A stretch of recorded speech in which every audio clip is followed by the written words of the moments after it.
Dans le cadre d'un processus d'amélioration des variétés de semences, l'ISRA de Saint-Louis poursuit ses travaux à l'essai. Ainsi, des hybrides ont été testés, nous signale Oumar Ndao Faye, chercheur à l'ISRA de Saint-Louis. En fait, en collaboration avec le comité national, le comité consultatif national semences et plants, l'objectif c'est quoi? C'est que c'est dans le cadre d'un processus de sélection de variétés. Nous avions entamé depuis l'année dernière un processus pour proposer des variétés à l'homologation, c'est-à-dire à l'enregistrement dans le catalogue variétal au niveau national d'abord. Et depuis l'année dernière, ces variétés sont en train d'être conduites pour un essai DHS. Qu'est-ce qu'un essai DHS? C'est un essai qui permet de déterminer les caractères distinctifs, c'est-à-dire qui permet de distinguer la variété des autres, mais qui permet aussi de montrer que les variétés, les lignées sont homogènes, donc homogénéité. Il faut que les lignées soient homogènes, il faut que les lignées soient stables, c'est-à-dire que produisables d'une année à une autre.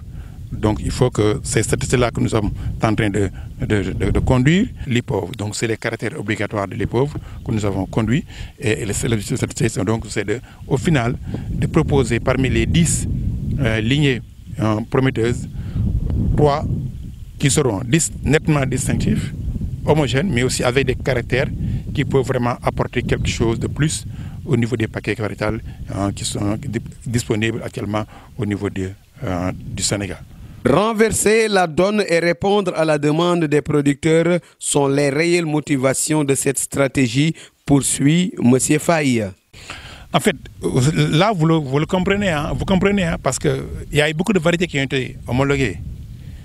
Et il y a eu une forte baisse des rendements. Il y a tellement de problèmes au niveau variétal que vraiment, on veut choisir, on veut vraiment renverser la donne, la problématique. On veut maintenant que les variétés que nous allons proposer à l'homologation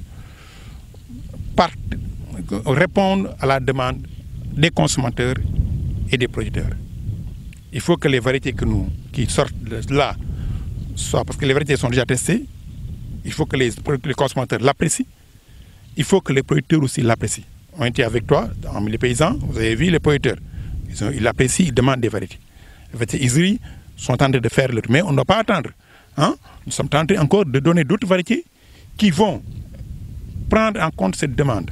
Un riz tendre, un riz de bon goût, un riz qui gonfle et un riz avec une qualité de grain physique appréciable.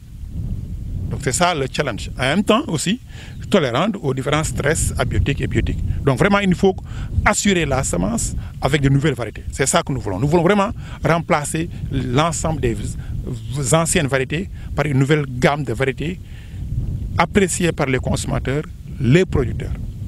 C'est ça le challenge. On accélère effectivement parce qu'il y a de sérieux problèmes au niveau de la semence, il y a de sérieux problèmes au niveau, au niveau des variétés. Un dispositif avec la SAED et la DERDER a été mis en place pour assurer les fortes demandes de semences, ajoute-t-il. On a mis en place un dispositif avec la SAED et la DERDER pour rapidement satisfaire les besoins en semences. La DERDER a mis un dispositif de production de semences base au niveau de la vallée avec les produits agréés et la SAED tente de faire des vitrines. Donc cette année, il y a peut-être 10 hectares de production de semences, pas beaucoup, mais il y a 10 hectares de production de semences base en contre-saison avec les nouvelles variétés ISRI 6 et de 7. Et sous peu, nous allons encore satisfaire toute cette demande de semences jusqu'au niveau supérieur R1 R2. Toutefois, les aspects techniques liés à cette nouvelle tendance ont été présentés par M. Djibril Tal, assistant chercheur à l'ISRA de Saint-Louis. Pour la conduite de ces DHS, nous avons utilisé un dispositif en bloc de Fischer avec 3 répartitions, avec 3 répétitions. Concernant les caractères distinctifs, pour le riz, il y a 64 caractères distinctifs pour le riz. Mais sur ces 64, il y a 17 caractères qui sont jugés obligatoires dans l'espace CEDEAO. Parmi ces 17 caractères, il y a des caractéristiques qu'on va observer au niveau des feuilles, en plus, ensuite au niveau panicule, ensuite au niveau grain. En ce qui concerne pour le niveau feuille, on va observer tout ce qui est pigmentation anthocyanique au niveau des oreillettes. Voici les oreillettes. On va observer s'il y a une pigmentation anthocyanique. Quand on parle de pigmentation anthocyanique, c'est une coloration violette. C'est ça qu'on appelle une pigmentation anthocyanique. On va observer ce qui est une pigmentation anthocyanique de la collerette. En plus, on va observer aussi tout ce qui est pigmentation anthocyanique des oreillettes et la forme de la ligule. C'est au niveau feuille. Et pour le plan aussi, on va observer toutes les observations au niveau de la feuille va se faire au niveau de la dernière feuille. Pour le port du limbe, on va observer le port du limbe au 90e jour après semis. On va voir si c'est dressé, il y a des côtes dressées, demi-dressées, étalées, ainsi de suite. On va observer aussi l'époque de dépiaison des différentes variétés. On les compare avec les témoins. N'oublions que pour faire un essai DHS, il nous faut une collection de références. C'est-à-dire on doit choisir des variétés qui sont notoirement connues. Pour cet essai, nous avons choisi deux variétés qui sont déjà, quand on dit variétés notoirement connues, ce sont des variétés qui sont déjà homologuées au niveau du Sénégal. Ici, dans cet essai, nous avons pris comme témoin ISRI 6 et ISRI 7. Maintenant, on va comparer l'époque de maturité et de dépiaison de ces nouvelles lignées par rapport aux autres témoins.